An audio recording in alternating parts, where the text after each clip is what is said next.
नमस्कार साथियों, पार्ट 7 में हम डिस्कस करने वाले हैं गॉस प्रमेय से संबंधित महत्वपूर्ण वस्तुनिष्ठ प्रश्न।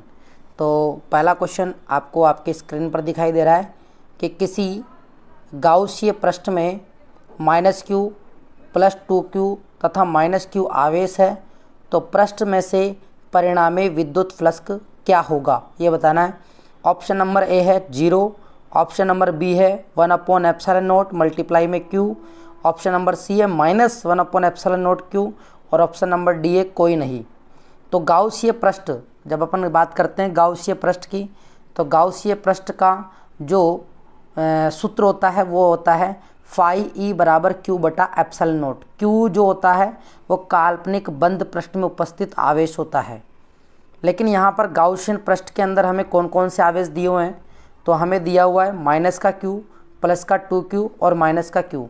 तो इसका मतलब जो संपूर्ण q आएगा, संपूर्ण जो q आएगा, जैसे इसके अंदर दिया हुआ है -q और माइनस का एक और q और +2q दिया हुआ है, प्लस का क्या दिया है 2q।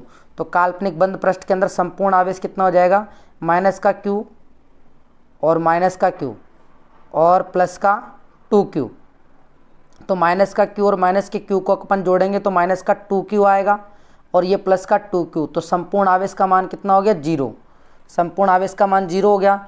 अब जब इस काल्पनिक बंद पृष्ठ के अंदर आवेश का मान ही अगर 0 आ रहा है, अगर आवेश का मान ही 0 आ रहा है तो परिणामी विद्युतीय फ्लक्स का मान भी क्या होगा, 0। तो परिणामी विद्युतीय फ्लक्स का मान भी क्या होगा, 0। बहुत सारे बच्चे क्या करेंगे, इसको सही तरीके से, इस क्वेश्चन को पूरा ढंग से नहीं पढ़ेंगे और गाउसीय प्रमेय से सीधा सूत्र लगा देंगे q/ε। तो बहुत सारे बच्चे इसको बी ऑप्शन को सही करके आते हैं, जो कि गलत होता है। इसलिए आप लोगों से बार बार कह रहा हूँ कि प्रश्न को ढंग से पढ़ना है और उसका फिर जवाब देना है, जल्दीबाजी नहीं करना। जल्दीबाजी में आपको लगता है कि हाँ ये हो गया, ये सही आंसर है, तो ऐसा नहीं है। अब पढ़ेंगे अपन नेक्स्ट क्वेश्चन नंबर 2। इससे पहले मैं इसे रफ कर देता हूँ। क्वेश्चन नंबर 2, एक वैद्युत द्विध्रुव, ध्यान देना, एक वैद्युत द्विध्रुव एक पृष्ठ से घिरा हुआ है, पृष्ठ पर कुल विद्युतीय फ्लक्स क्या होगा। तो ध्यान दो, कोई भी एक पृष्ठ मान लीजिए ये है और इसके अंदर एक विद्युत द्विध्रुव है। तो विद्युत द्विध्रुव के अंदर एक प्लस आवेश होता है, एक प्लस का q होता है और अल्पतम दूरी पर माइनस का q आवेश होता है। जिसका मतलब प्लस आवेश और -q आवेश कट गए तो इसके अंदर जो q का मान होगा, सिग्मा q का मान होगा वो 0 होगा। जब सिग्मा q का मान वापस से 0 आ रहा है तो इसका मतलब विद्युत फ्लक्स का मान जो आएगा वो भी क्या आएगा, 0 यानी 0 आएगा। क्या आएगा, 0। इसका सही आंसर है बी। नेक्स्ट क्वेश्चन पे चलते हैं कि दिए गए चित्र में विद्युतीय फ्लक्स कितना होगा। दिए गए चित्र में पहला दे रखा है S1, S2, S3, S4। इसमें प्लस का q आवेश है, इसमें भी प्लस का q आवेश है, इसमें प्लस का q, इसमें भी प्लस का q। तो हमें ये सतह S4 के साथ सबसे अधिक होगा। पहली बात तो मैं आपको बता देता हूँ कि जो गाउसीय नियम में विद्युतीय फ्लक्स जो होता है, गाउसीय नियम में जो विद्युतीय फ्लक्स होता है वो किसी काल्पनिक बंद पृष्ठ के आकार पर निर्भर नहीं करता। पहली बात तो आकार पर निर्भर नहीं करता, वह केवल और केवल निर्भर करता है आवेश की मात्रा पर। आवेश की मात्रा पर निर्भर करता है। तो आवेश की मात्रा, तो इसके अंदर भी प्लस का q है, इसके अंदर भी प्लस का q है, इसके अंदर भी प्लस का q है, इसके अंदर भी प्लस का q है। तो इसका मतलब तो ये है कि इसके सभी चित्रों के अंदर ये है, तो इसका मतलब विद्युतीय फ्लक्स का मान q/ε0 होगा, q/ε0 होगा। तो इसका जो सही आंसर होगा वो होगा ऑप्शन नंबर डी, यानी सारे चित्रों के साथ बराबर होगा। सारे चित्रों के साथ कैसा होगा, बराबर होगा। चलते हैं नेक्स्ट क्वेश्चन पे। नेक्स्ट क्वेश्चन है 4th कि एक आवेशित चालक का क्षेत्र आवेश घनत्व सिग्मा है, इसके पास विद्युत क्षेत्र का मान होता है। विद्युत क्षेत्र का मान क्या होता है, एक आवेशित चालक है, ध्यान देना। आवेशित चालक की अगर अपन बात करते हैं और उसका आवेश घनत्व सिग्मा होता है तो विद्युत क्षेत्र का मान होता है σ/ε0। सिग्मा E बराबर होता है σ/ε0 होता है। ये का यही आप ये कह सकते हो। यहाँ पर इसको अपन अथवा में चेंज कर सकते हैं इस प्रश्न को कि आवेशित गोलीय चालक के अंदर विद्युत क्षेत्र होता है। आवेशित गोलीय चालक के अंदर आवेशित गोलीय चालक के अंदर तो विद्युत क्षेत्र शून्य होता है। ये प्रश्न यहाँ पे ये लैंग्वेज गलत है, इसको हटाओ। केवल ये ध्यान दो, एक आवेशित चालक का क्षेत्र आवेश घन सिग्मा है तो इसके पास विद्युत क्षेत्र सिग्मा अपॉन एप्सिलॉन नॉट होगा। चलते हैं नेक्स्ट क्वेश्चन। नेक्स्ट क्वेश्चन है, यदि गोले पर आवेश 10 माइक्रोकूलाम हो तो उसकी सतह पर विद्युतीय फ्लक्स कितना होगा।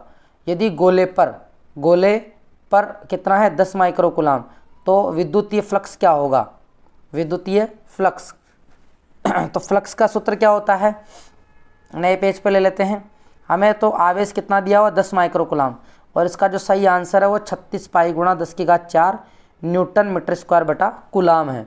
तो इसके लिए अपन क्या करते हैं, नया पेज लेते हैं।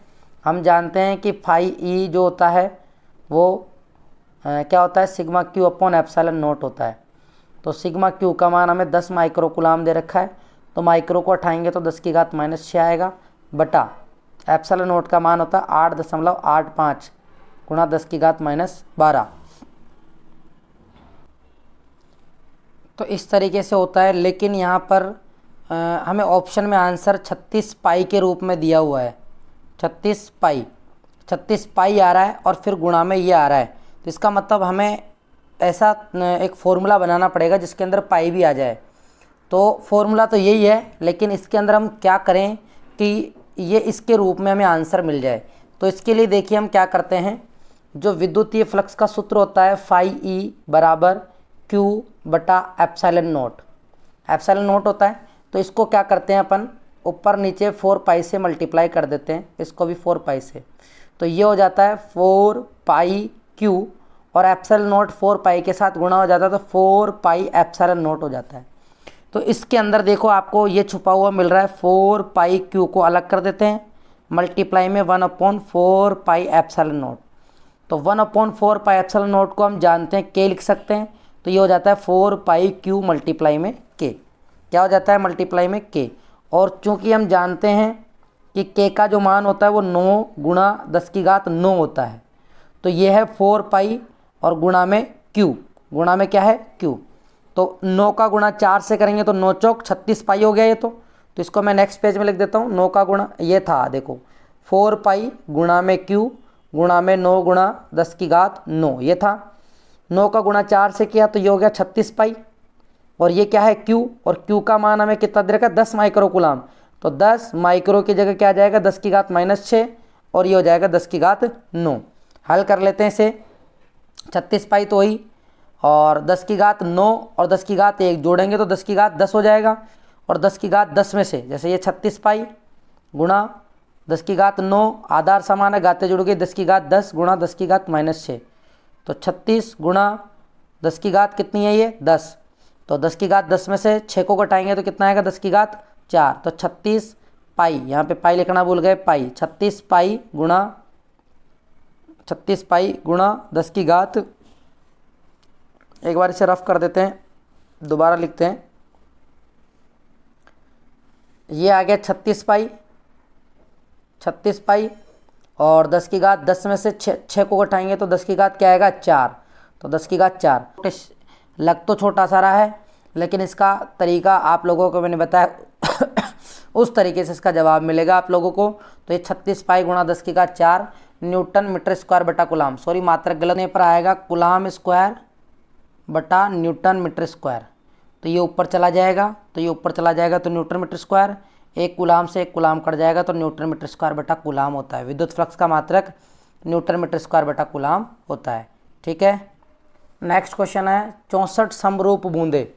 कितनी 64 समरूप बूंदे, जिनमें प्रत्येक की धारिता 5 माइक्रोफेरेड है, मिलकर एक बड़ा बूंद बनाते हैं। तो बड़े बूंद की धारिता क्या होगी, तो बड़े बूंद की जो धारिता होगी वो होगी 20 माइक्रोफेरेड। तो इस तरीके से अपन इसको निकाल सकते हैं। 5 को 4 जोड़ेंगे, 4 के जोड़े बनाएंगे तो ये आता है। इतना इंपॉर्टेंट नहीं है। नेक्स्ट क्वेश्चन देखें, ये हमने पहले भी कर लिया है। E बराबर 0 वाले क्षेत्र में V का दूरी के साथ विवरण, दूरी के साथ कोई विवरण नहीं होता, निर्भर नहीं करता है। नेक्स्ट क्वेश्चन देखिए, किसी गोलीय पृष्ठ के अंदर यदि प्लस क्यू आवेश रख दिया जाए तो संपूर्ण पृष्ठ से निकलने वाला विद्युत फ्लक्स कितना होगा। तो सिंपल सी बात है, अगर क्यू आवेश ही रखा हुआ है तो क्यू बटा एप्सिलॉन नॉट होगा, तो इसका आंसर होगा बी ऑप्शन।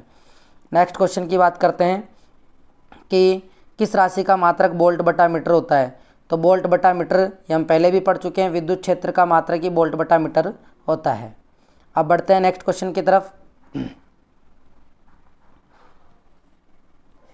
नेक्स्ट एक और इम्पोर्टेंट क्वेश्चन, यदि किसी स्थान पर विद्युत क्षेत्र की तीव्रता ई हो और इस स्थान पर ए क्षेत्रफल से गुजरने वाला विद्युत फ्लक्स फाई में क्या संबंध होगा, तो इसका सही आंसर होगा ई डॉट ए। फाई बराबर होता है ई डॉट ए। इसके अलावा नेक्स्ट क्वेश्चन 16वां करते हैं अपन, ये इतना खास नहीं है। एक बंद पृष्ठ के अंदर एक विद्युत द्विध्रुव स्थिति, ये अपन ने पहले कर लिया। तो निर्गत कुल विद्युत फ्लक्स हमसे पूछा है तो वो शून्य होगा, ये आप जानते हो। नेक्स्ट क्वेश्चन है धारिता का व्यंजक क्या होगा, तो धारिता का व्यंजक होता है सी बराबर क्यू बटा वी। तो इसका सही आंसर होगा option number A, option number A होगा। नेक्स्ट क्वेश्चन है अनंत लंबाई की आवेशित बेलनाकार चालक की अक्ष से दूरी पर विद्युत क्षेत्र की तीव्रता, ये भी हमने पहले कर लिया, इसका बी ऑप्शन होगा lambda upon 2 pi epsilon naught R. किसी बंद पृष्ठ पर विद्युतीय फ्लक्स भीतर स्थित आवेश का कितना गुना होता है, तो होता है 1 बटा एप्सिलॉन नॉट गुना होता है, ठीक है। नेक्स्ट क्वेश्चन है किसी विद्युतीय क्षेत्र में चालक को रखने पर उसके अंदर विद्युत क्षेत्रीय का मान कितना हो जाता है, तो वो शून्य हो जाता है। ये भी अपन ने बता रखा, किसी चालक गोले के अंदर विद्युत क्षेत्र का मान 0 होता है, विभव नियत होता है।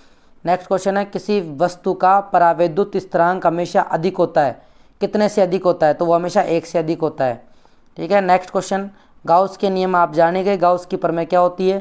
गाउस के नियमानुसार फाई ई बराबर क्यू बटा एप्सिलॉन नॉट होता ही है, और ये बढ़ जाता है, ये सब अपन ने पढ़ लिया। संधारित्र की धारिता का मात्रक क्या होता है, फैराड होता है, और विद्युत धारिता की विमा। तो इस तरीके से अपन ने चैप्टर नंबर 1 और 2 से इम्पोर्टेंट क्वेश्चन जो थे वो हमने इन वीडियो के माध्यम से जान लिए हैं। तो आपने अगर इससे पिछले वीडियो नहीं देखे हैं तो उसे भी देख लेना, इससे आप लोगों का चैप्टर पूरा क्लियर हो जाएगा। ऑब्जेक्टिव टाइप के क्वेश्चंस, आपके फॉर्मूले और छोटे छोटे कंसेप्ट आपको याद हो जाएंगे, और उम्मीद है कि आपको इन्हीं में से वस्तुनिष्ठ प्रश्न आपके बोर्ड एग्जाम में देखने को मिलेंगे। तो ऐसे ही आप लोगों के लिए मैं नेक्स्ट चैप्टर के वस्तुनिष्ठ प्रश्न लेकर आऊँगा, तो उसे भी देखना, और इस तरीके से हम बोर्ड एग्जाम की अच्छे से तैयारी कर पाएंगे। तो मिलते हैं नेक्स्ट वीडियो में, तब तक के लिए जय हिंद जय भारत, थैंक यू।